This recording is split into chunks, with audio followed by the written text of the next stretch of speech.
Hi everybody, my name is Barry Schwartz and this is the Search Buzz video recap. Today is Friday, May 23rd, I believe, and this is the search news we covered over at the Search Engine Roundtable at seroundtable.com. First up, big news, Panda 4.0 has been released.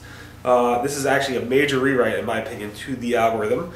It actually was released, I think, on Tuesday, sometime on Tuesday, started rolling out on Tuesday, and Matt Cutts of Google said it affected about 7.5% of English queries. This is actually the second largest Panda update in terms of the percentage of actual impact, according to all the other Panda updates that were happened in the past. Matt Cutts also spoke to me, and he basically implied that this actually sets the groundwork specifically for future changes where hopefully this Panda algorithm, as they do updates, will become gentler and gentler to other sites, whatever that means.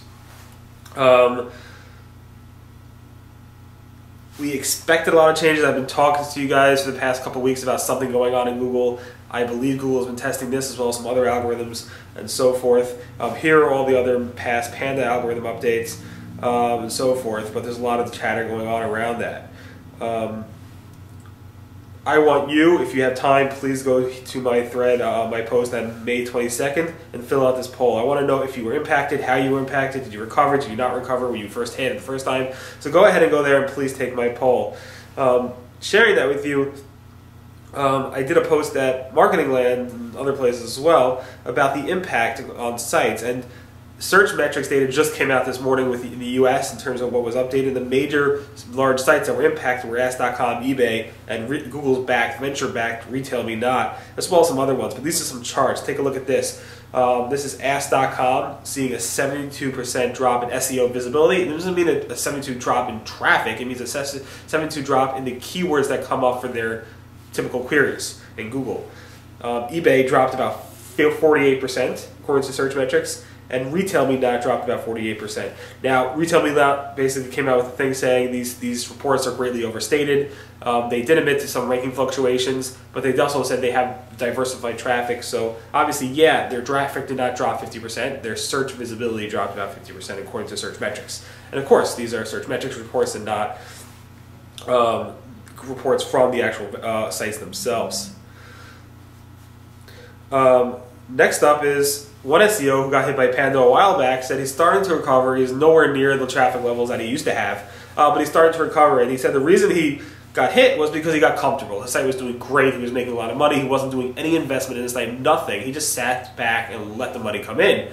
And when you leave and you don't do anything, you just sit and you wait, and you don't invest, you don't make anything innovative, you just sit there and you become lazy. He said, you're going to go ahead and get hurt by that. So his tip is never sit, never stay ready. You see that with Google. You see that with a lot of companies. My company, I'm constantly coming out with new things as much as possible. I'm in the web development business. I don't just do web development. We do innovative stuff. We produce mobile apps. We do Google Glassware. We do new software that we're trying to sell. It's a whole process, and you have to constantly. You can't just sit there and just expect things to stay the same. That's with any business, any life in general. You got to work at it, and if you don't, as this guy said, something's going to come along and hate you one day.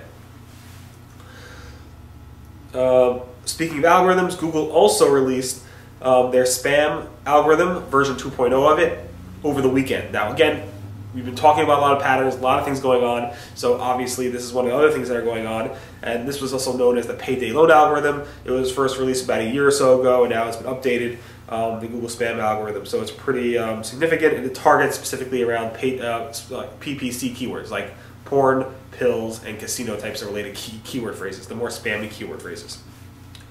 And like I said, I posted this on Monday, the algorithm was literally on fire. The search results were all over the place. Nobody knew what was going on. It was probably a mix of this spam algorithm update, Google testing a Panda 4.0, and maybe something with penguins coming out. I don't know exactly, but things were definitely going on, and it's good to have finally confirmation from Google. This is interesting. Google's Matt Cutts said he's been in discussion with the Metafilter Google. So basically, Metafilter is one of the first Google blog networks from 1999 around QA style stuff, and it really is a helpful site according to a lot of people. Matt Hewley, or Howley, or Howie, I don't know, whatever, is the founder, and he posted finally on his site that back in November 2012, specifically November 17th of 2012, their site took a major hit. and they've been laying off staff slowly, and nothing's been they've been trying to do has helped. There was an update around there. Google denied that there was an update, but there was an update around user-generated content, and Google specifically denied that there was any update. Now, later on, they released the Panda update, but that Panda update did not impact this site. It was something on November 17th, which Google specifically denied, which is very, very frustrating. What's interesting is Matt Cutts went ahead and responded to somebody saying, hey, any chance you could look at what's going on with Metafilter? And Matt Cutts said, Matt H., which is the owner, the founder of that company, and I have been discussing it over the last week or so. Really? Okay. What's going to happen? I don't know. I should really take a look at their search metrics charts to see if anything has changed, but I doubt it has changed anytime soon. Again, lots of sites were hit around then. Google denied it. Now Matt Cutts is looking into it. I'm not exactly sure what's going on. It's very, very interesting. Google, this is a very interesting thread too. If you have time, take a look at this. May 19th at SERoundtable.com. There was a Hacker News thread talking about a site that got a lot of link removal requests from. And they said, hey, Google's ruining the internet, blah, blah, blah. It was very interesting. It's not a new topic about that type of thing, but Matt Cutts as well as Ryan Moulton from Google went in and started posting things that were interesting. Specific things around like, it's not a huge surprise that some sites which went too far spammy might get overboard in terms of that stuff and might get a lot of link removal requests. But in this case, it might not be the case. Of course, they work on preventing negative SEO attacks, but Ryan said, which is pretty interesting, the most likely situation is that a company who sent the letter hired a shady SEO. That SEO did spammy things, that got them penalized. They brought in a new SEO to clean up the links. And since the new SEO is not sure which ones were bad and which ones are good, that new SEO has to actually go ahead and even send out emails to people who are good links. So that's typically what happens. And Matt Cutts actually discussed this in a This Week in Google Twig story. So if you have time, definitely take a look at this post as well. It's very, very interesting. There is a Google class action lawsuit that's trying to get its legs. I don't know if you remember a few weeks ago where the allegations from a former Google AdSense representative or former Google AdSense employee said Google's frauding AdSense publishers. And because of that, now there's some type of action going on where they're trying to get class action lawsuit status for fraud around this allegation. CNET reported, and there was a lot of details around that as well. A bunch of AdSense publishers have received what's called a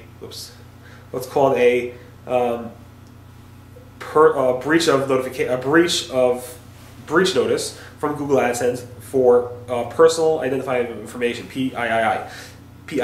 personal identifying information, which basically is against Google's policies. Google sent out a bunch of mass emails to people who were actually in breach, and Google said, hey, you have to go ahead and take action if you did get that email.